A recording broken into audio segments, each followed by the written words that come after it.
മമതാ ബാനർജി കോൺഗ്രസ് ബന്ധം ഉപേക്ഷിച്ചു. പ്രത്യേകിച്ച് അടുത്ത വർഷം നിയമസഭാ തെരഞ്ഞെടുപ്പ് നടക്കുന്ന ബംഗാളിലാണ് ഈ തീരുമാനം കൈക്കൊണ്ടിരിക്കുന്നത്. CPM-ഉമായുള്ള ബന്ധമാണ് മമതയെ ഏറെ ചൊടിപ്പിച്ചത്. ഒരു ഗുണവുമില്ലാത്ത CPM ബന്ധം കോൺഗ്രസിനെ കൂടുതൽ ദുർബലമാക്കുകയാണ്. അതിന്റെ സൂചനയാണ് മമതാ ബാനർജി നൽകിയിരിക്കുന്നത്. അടുത്ത വർഷം നടക്കാനിരിക്കുന്ന പശ്ചിമ ബംഗാൾ നിയമസഭാ തെരഞ്ഞെടുപ്പിൽ കോൺഗ്രസുമായി തൃണമൂൽ കോൺഗ്രസ് ഒരു സഖ്യത്തിനില്ലെന്നും ഒറ്റയ്ക്ക് മത്സരിക്കുമെന്നും മുഖ്യമന്ത്രി മമതാ ബാനർജി പ്രഖ്യാപിച്ചിരിക്കുന്നു. തെരഞ്ഞെടുപ്പിൽ 2/3 ഭൂരിപക്ഷത്തിൽ തൃണമൂൽ ബംഗാളിൽ വീണ്ടും അധികാരത്തിലെത്തുമെന്നും നിയമസഭാ ബജറ്റ് സെഷന് മുന്നോടിയായി വിളിച്ചു ചേർത്ത MLA-മാരുടെ യോഗത്തിൽ മമത വ്യക്തമാക്കുകയും ചെയ്തു. അതായത് അരവിന്ദ് കെജ്രിവാളിനെ പോലെയല്ല മമതാ ബാനർജി. കെജ്രിവാൾ കോൺഗ്രസിന്റെ തകർച്ച ആഗ്രഹിച്ചുകൊണ്ടിരുന്ന ഒരു നേതാവായിരുന്നു. അതുവഴി ആം ആദ്മിക്ക് മുന്നോട്ട് കയറി വരാമെന്ന് അദ്ദേഹം സ്വപ്നം കണ്ടു. എന്നാൽ മമത കഴിയുന്നത്ര കോൺഗ്രസിനെയും രാഹുൽ ഗാന്ധിയെയും പ്രൊമോട്ട് ചെയ്യാൻ നോക്കിക്കൊണ്ടിരുന്ന ഒരു നേതാവായിരുന്നു. കോൺഗ്രസ് ഈ രാജ്യം ഭരിച്ചു കാണണമെന്ന് ഏറെ ആഗ്രഹിക്കുന്ന ഒരു നേതാവായിരുന്നു പലപ്പോഴും മമതാ ബാനർജി. പക്ഷേ മമതയ്ക്ക് കോൺഗ്രസിന്റെ ഭാഗത്ത് നിന്ന് കിട്ടിയത് ദ്രോഹം മാത്രമാണ്. ലോക്സഭാ തിരഞ്ഞെടുപ്പിൽ അവർ പറഞ്ഞതാണ്, CPM കഴുകന്മാരുടെ ബന്ധമുപേക്ഷിച്ച് വരൂ, നമുക്കൊന്നിച്ചു നിൽക്കാം എന്നുള്ളത്. പക്ഷേ അധിർ രഞ്ജൻ ചൗധരി എന്ന ബംഗാൾ കോൺഗ്രസ് അധ്യക്ഷൻ അത് കേട്ടില്ല. മാത്രമല്ല മമതാ ബാനർജിയെ CPM-ന് വേണ്ടി പുലഭ്യം പറഞ്ഞു കോൺഗ്രസ് അധ്യക്ഷൻ. ഇപ്പോൾ ആ ചൗധരിയും തോറ്റു, ബംഗാളിൽ കോൺഗ്രസും ഇല്ലാതെയായി.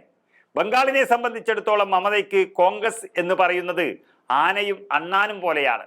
സംസ്ഥാനത്ത് തന്നെ ഇല്ലാത്തൊരു കോൺഗ്രസിന് ഒരു മേൽവിലാസം നൽകാനാണ് മമത ഇത്രയും കാലം ശ്രമിച്ചത്. പക്ഷേ മമതയെ സംസ്ഥാന നേതൃത്വം പുലഭ്യമാണ് പറഞ്ഞത്. അതിനെല്ലാം ചേർത്ത് ഇപ്പോൾ മമത പണി കൊടുക്കുകയാണ്. ഇന്ത്യ മുന്നണി എന്ന സംവിധാനം നിലനിൽക്കുന്ന ഈ രാജ്യത്ത് കോൺഗ്രസിന്റെ ഏകാധിപത്യവും മറ്റു കക്ഷികളുടെ അഹങ്കാരവും ഒക്കെ കൂടിയാകുമ്പോൾ മമതയുടെ വാക്കുകൾ വളരെ പ്രാധാന്യമേറിയതാണ്. ഡൽഹിയിൽ ആം ആദ്മി പാർട്ടിയെ കോൺഗ്രസ് സഹായിച്ചിട്ടില്ല. ഹരിയാനയിൽ കോൺഗ്രസിനെ ആം ആദ്മിയും സഹായിച്ചിട്ടില്ല. 2 സംസ്ഥാനത്തും അതുകൊണ്ട് BJP അധികാരത്തിലെത്തി എന്നാണ് മമത നൽകുന്ന മുന്നറിയിപ്പ്.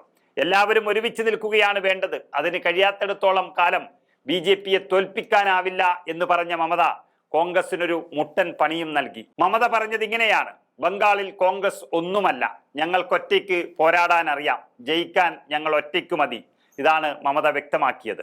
ഇത് ലോക്സഭാ തെരഞ്ഞെടുപ്പിലടക്കം CPM-നൊപ്പം ചേർന്ന് കോൺഗ്രസ് മമതാ ബാനർജിക്ക് പാരപണിതതും മറ്റ് സംസ്ഥാനങ്ങളിൽ തൃണമൂലിനെ കോൺഗ്രസ് മൈൻഡ് ചെയ്യാത്തതുമെല്ലാം അവരെ വിഷമിപ്പിച്ചിട്ടുണ്ടാകാം. എങ്കിലും കോൺഗ്രസിനെ തള്ളിപ്പറഞ്ഞുവെങ്കിലും ഇന്ത്യ മുന്നണിയെ തള്ളിപ്പറയാൻ മമതാ ബാനർജി തയ്യാറായില്ല. BJP വിരുദ്ധ വോട്ടുകൾ ചിതറിപ്പോവില്ലെന്ന് സമാന ചിന്താഗതിയുള്ള പാർട്ടികൾ ധാരണയുണ്ടാകണമെന്നും ഒന്നിച്ചു നിന്നില്ലെങ്കിൽ ദേശീയ തലത്തിൽ BJP-യെ തടയിൽ ഇന്ത്യ മുന്നണിക്ക് പ്രയാസമാകുമെന്നും ഓർമ്മിപ്പിക്കുകയാണ് മമത. ഏതായാലും ബംഗാൾ തെരഞ്ഞെടുപ്പിൽ കോൺഗ്രസുമായി ബന്ധമില്ലെന്നും അനധികൃത വോട്ടു ചേർക്കൽ ഉൾപ്പെടെയുള്ള തിരിമറികൾ BJP നടത്താൻ സാധ്യതയുണ്ടെന്നും പറഞ്ഞ മമത പാർട്ടി പ്രവർത്തകർക്ക് ജാഗ്രതാ നിർദ്ദേശം നൽകിയിരിക്കുകയാണ്. എങ്കിലും ദേശീയ തലത്തിൽ മമത കൈവിടില്ല എന്ന പ്രതീക്ഷയിലാണ് കോൺഗ്രസ് നേതൃത്വം.